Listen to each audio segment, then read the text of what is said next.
করেছিল অসুখের এই তখনই সীতা ঘরে ছিলেন না। সোনার মতি প্রাণ সন্তান ঘুরে বসে সোনার সীতান্ত জবাব দিয়া কথা বলেনি। তাকে বলতে পারো দাদা কি মুখ নিয়ে যাবো বলতে পারো দাদা।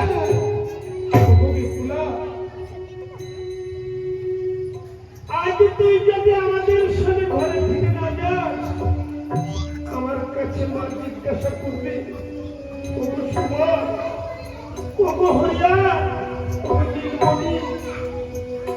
তোদের ছোট্ট বোন কেমন আছে সুবল? আমি তখন মায়ের সাথে কি বলবো বিপুলা?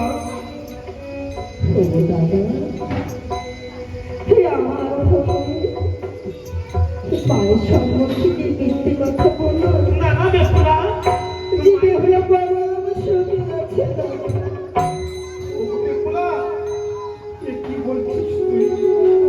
আমি মায়ের সম্মুখে মিথ্যে কথা বলবো? না না বিপুলা, আমি মায়ের সম্মুখে কেমন করে মিথ্যে কথা বলবো?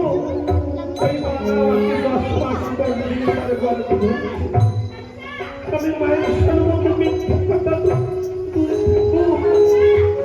আমি যখন মায়ের সম্মুখে দাঁড়াবো না তাই মা আমার মুখ দেখে ঠিক বুঝতে পারবে যে তুই অশান্তিতে আছিস। বিপুলা এই ঘর থেকে চলে যায় কখনো ফিরে আসে না। চল আমাদের সাথে ঘরে চল, তোকে অনেক যত্ন করে রাখবো বিপুলা।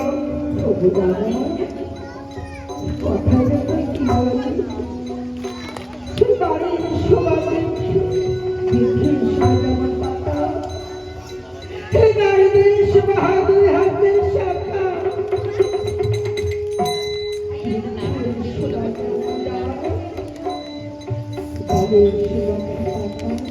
পাতার শোভা ফুল নারীদের শোভা হাসিদের সিঁদুর।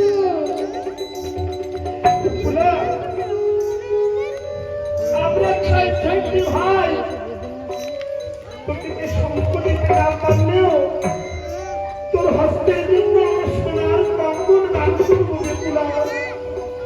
আমাদের সাথে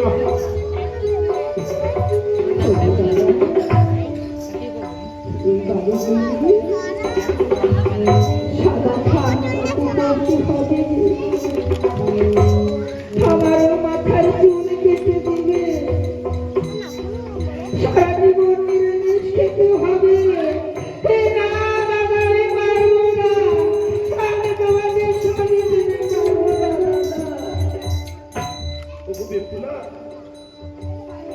আমাদের সাথে যাবি না বোন?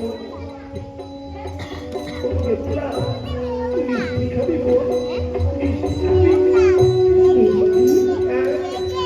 তুই না মিষ্টি খেতে অনেক ভালোবাসিস, তাই মা জানিস সারা রাত্র জেগে জেগে তোর জন্য মিষ্টি বানিয়েছে।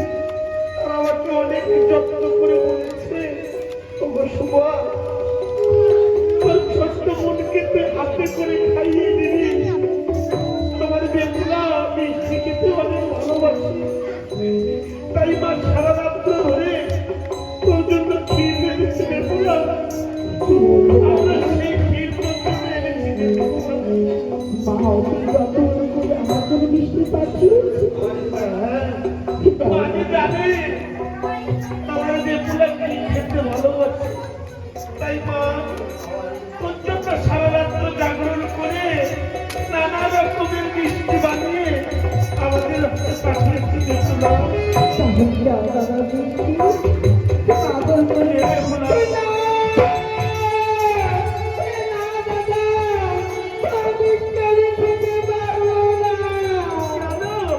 কেন খেতে পারবি না বেপুলা?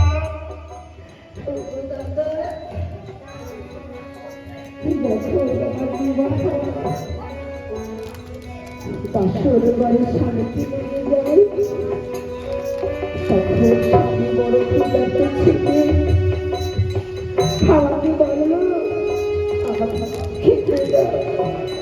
আমি রান্না করতে দিয়েছি, সেদিকে আমার স্বামী তখন কোথা থেকে রাজি দিয়েছে আমার স্বামী দংশন করে। সে নিদ্রা ক্ষুধা খেজার বিপাশায় প্রাণ ত্যাগ করেছে। আমি খেতে পারবো না দাদা। ঠিক বলেছিস বেহুলা, আজ তোকে আমরা পরের ঘরে দেব দিয়েছি, তাই তো আজ আমরা পর হয়েছি বেহুলা। আজ মাতার জন্য মিষ্টি পাঠিয়েছে, আর তুই বলছিস এই মিষ্টি তুই খাবি না। বেশ, তাহলে এই মিষ্টিটা আমরা আর ঘরে ফিরে নিয়ে যেতে পারবো না। তোর নাম করে নিয়ে এসেছিলাম, তুই যদি না খাস তাহলে এই মিষ্টিটুকু আমি ফিরে দিয়ে দিবি। না দাদা, না মা অতি যত্ন করি রান্না করে আমার জন্য পাঠিয়েছি। ফেরো না দাদা। কি করবি তুই? তাহলে কি করবো বেহুলা? কি করবি? তোমাকে মনে করছো দাদা? ওই টাকা গাছ, ওই টাকা গাছে নেমে নিচে পুঁতে রাখো। যখন স্বামীকে ফিরিয়ে নিয়ে আসবো তখন দুইজনে মিলে মিশে বলবে করবো দাদা। বেশ, তাই করছি। ওগো বেহুলা, আজও তোর জন্য যে মিষ্টি এনেছি, রাখা নেই চাপা গাছতলে পুঁতে। যখন তোর সময় হবে তুই নিজে উঠে খেয়ে নিস বেহুলা। ওগো বেহুলা, আমি যদি আবার কোনোদিন এই ধরার মুখে আসি, আমি ঠাকুরের কাছে কামনা করবো, দয়ালের কাছে কামনা করবো,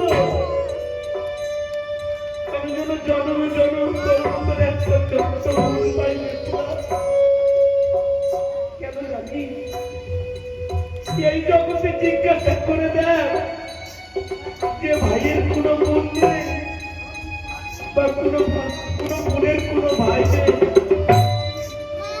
তার কাছে তুই জিজ্ঞাসা করে দেখ এই ভাই বোনের কতটুকু ভালোবাসে।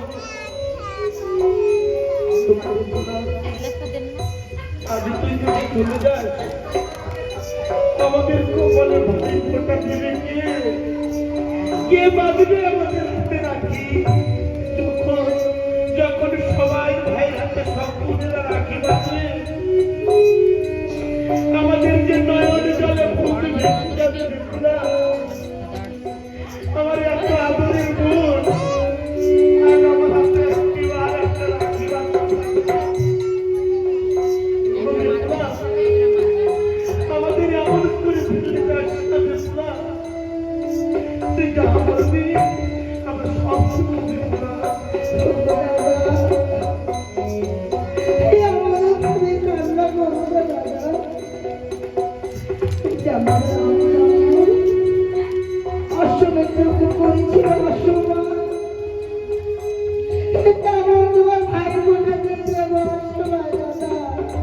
বেহুলা, তোর স্বামীর জায়গায় তোকে একটা স্বর্ণ পুতুল নির্মাণ করে দেবো বেহুলা। চল আমাদের সাথে ঘরে ফিরে চল। যাবি না বেহুলা? সত্যই ভেসে যাবি?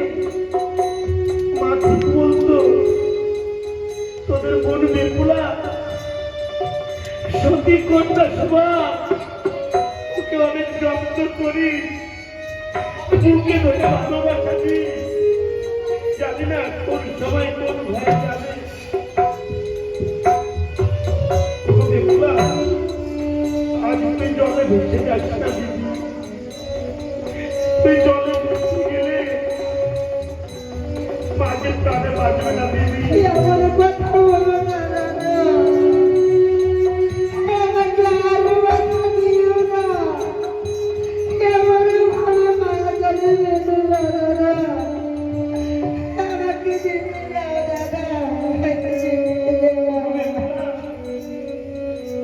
তুই কেন কান্না করছিস? কেন? তুই যে অনেক দূরের পথে যাবি বেহুলা। তুই এমন করে ভেঙে পড়লে কেমন করে হবে বেহুলা? অভিজ্ঞতা আমাদের কাছ থেকে যদি কোনো অপরাধ হয় আমাদেরকে ক্ষমা করে দিন অভিজ্ঞতা আমাদের ক্ষমা করে দিন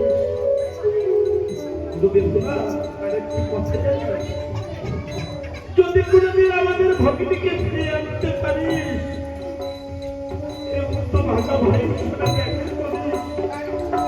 আমি যে তোর পথ পানি চেয়ে থাকবো কবে আমার ছোট্ট বোন বেসুলা আসবে কোথায় আমার দাদা বলে চিৎকার করবে এই আশীর্বাদ করো দাদা আমার স্বামীর জীবন দাদারা ফিরে পায় দাদা যদি কোনোদিন ফিরে আসি হাতে রাখি বাবু তোমার কপালে গোটা দেবো দাদা ওরে বেউলা